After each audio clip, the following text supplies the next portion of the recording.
ఇప్పుడు జిల్లాల రౌండప్ చూద్దాం.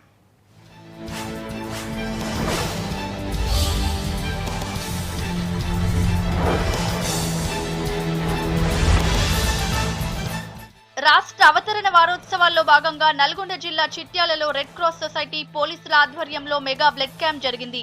దాదాపు 200 మంది పోలీసులు, యువకులు రక్తదానం చేశారు. టౌన్ లో భారీ బైక్ ర్యాలీని ప్రారంభించారు ఎంపీ బూర నర్సయ్య గౌడ్. బైక్ ర్యాలీలో MLA Vemula Veeresham, parliamentary secretary Gadari Kishore పాల్గొన్నారు. వేరే కులం అమ్మాయిని పెళ్లి చేసుకోవడంతో కన్న కూతురని కూడా చూడకుండా ఘోరంగా ఈడ్చుకెళ్లి చితకబాది గుండు గీంచిన సంఘటన కరీంనగర్ జిల్లా వరదవెల్లిలో జరిగింది. ఈ గ్రామానికి చెందిన శిరీష, సురేష్ ప్రేమించుకుంటున్నారు.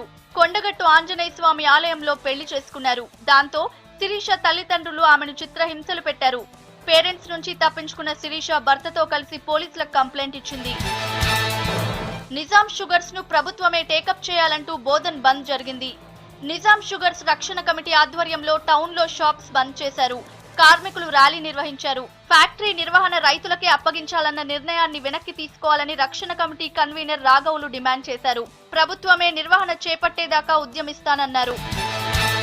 రాష్ట్రంలో 8 లక్షల మంది పేద కుటుంబాలు ఆత్మ గౌరవంతో జీవించేందుకు 2 పడకల గదుల ఇల్లు నిర్మించి ఇవ్వాలన్నది తమ సర్కార్ లక్ష్యమని మంత్రి పోచారం శ్రీనివాస్ రెడ్డి అన్నారు. నిజామాబాద్ జిల్లాలో జరిగిన పట్టాల పంపిణీ కార్యక్రమంలో ఆయన పాల్గొన్నారు. ఇల్లు లేని నిరుపేదలకు డబుల్ బెడ్రూమ్ ఇళ్లు వరమన్నారు పోచారం. వరంగల్ రూరల్ పోలీస్ ఆఫీసులను మామునూరుకి తరలించవద్దంటూ ఆందోళన బాట పట్టారు పోలీసులు. హన్మకొండ హెడ్ క్వార్టర్స్ ముందు సిబ్బంది, వారి కుటుంబ సభ్యులు నిరసన కార్యక్రమంలో పాల్గొన్నారు. అర్బన్, రూరల్ ఎస్పీ ఇతర కార్యాలయాలు హన్మకొండ హెడ్ క్వార్టర్స్ లో ఉన్నాయి. వరంగల్ ను కమిషనరేట్ చేయడంతో రూరల్ పోలీస్ వ్యవస్థను మామునూరు తరలించాలని నిర్ణయించారు.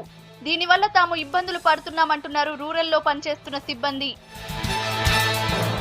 కరీంనగర్ జిల్లా గోదావరికని గంగానగర్ రాజీవ్ రహదారిపై రాత్రి జరిగిన రోడ్డు ప్రమాదంలో 6 చనిపోయారు. గోదావరికని ప్రభుత్వ ఆసుపత్రికొచ్చిన ఈటెల వారి బంధువులను పరామర్శించారు.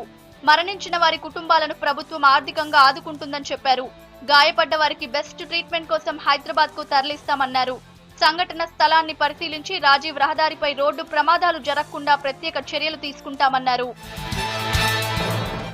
రాష్ట్ర అవతరణ ఉత్సవాలు ఆదిలాబాద్ జిల్లాలో ఘనంగా జరుగుతున్నాయి.